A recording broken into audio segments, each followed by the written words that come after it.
Moishe, welcome to Herzog Wine Cellars. I want to introduce you to our new senior winemaker, David Galzignato. How are you? Pleasure. Came to us all the way from many What? many prestigious wineries in Napa. History back to Italy, and actually we hired you straight out of France. Correct. So very rich history, a lot of family traits in terms of winemaking wine. So there's the nice thing with David is it's a mix of new world and old world, a lot of new world techniques and a lot of old world traditions that he's bringing into winemaking. So David, meet Moishe. Pleasure. Welcome. Very nice to meet you. Yeah. What would you say? Okay, first I would love. I have so many questions, but we're video. What would you change now in terms of style of the?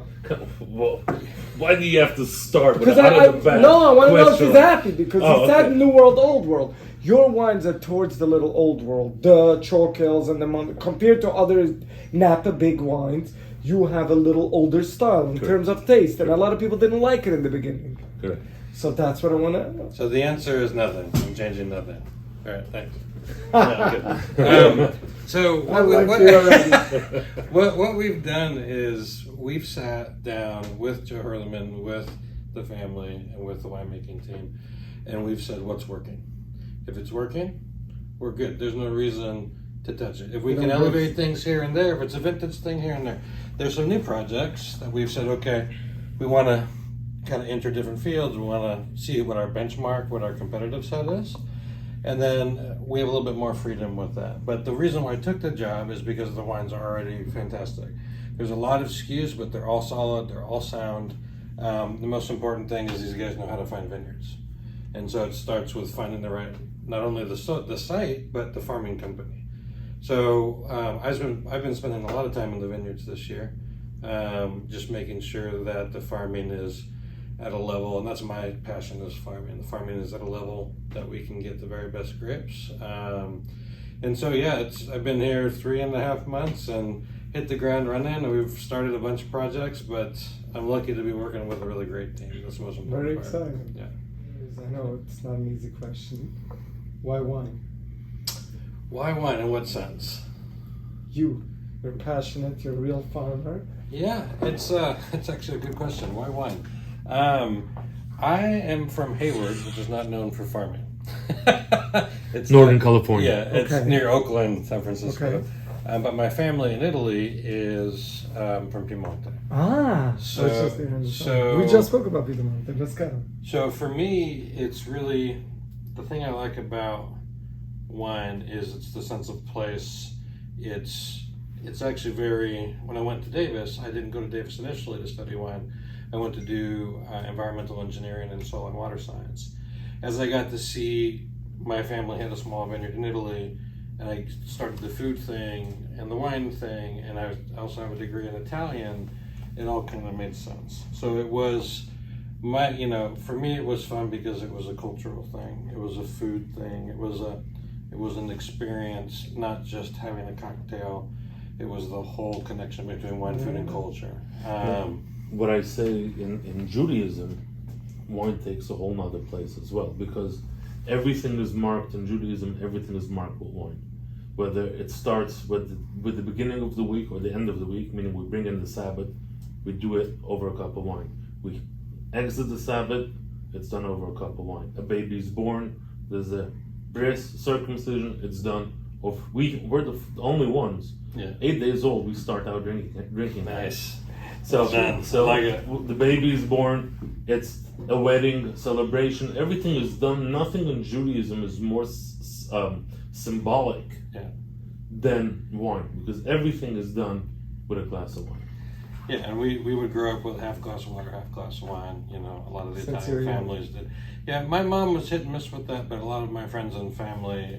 That's Well, what she they had did. you. She had to drink whiskey. Yeah, yeah. Half whiskey, half water. That's If right. there is one grape that you can pick one grape or one area where to drink from, what would it be? Can I tell them or do you want me to?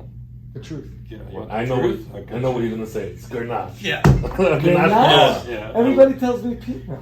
I love Grenache. I love Priorat. I love that part of Spain. So you're a because- fun winemaker. because it's Grenache, it's Cabernet, it's the slopes, and to me wherever these vineyards that have been growing grapes for 1,000 years, those are normally the best places because they've been producing great wine for that long period. That's one. I love white Burgundy.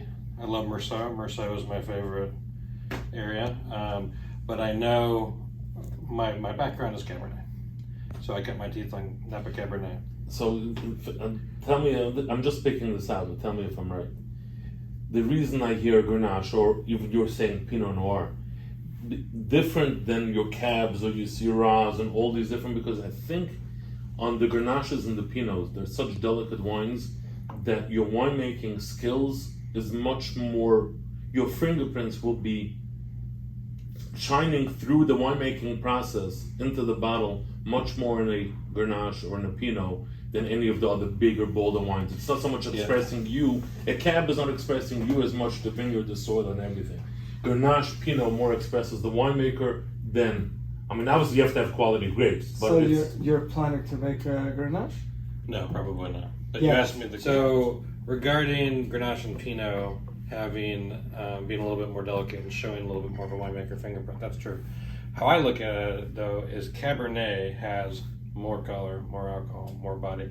There's more of a buffer zone there. If something goes wrong, you can kind of cover it up with Cabernet. It's like you're driving a truck. Okay, but you're still proving my point. Exactly. You're still proving my In point. Grenache and Pinot, Grenache you have to is- be careful. You have to go slow. The farming is way more. Grenache is like a two-door car and Cabernet is a truck.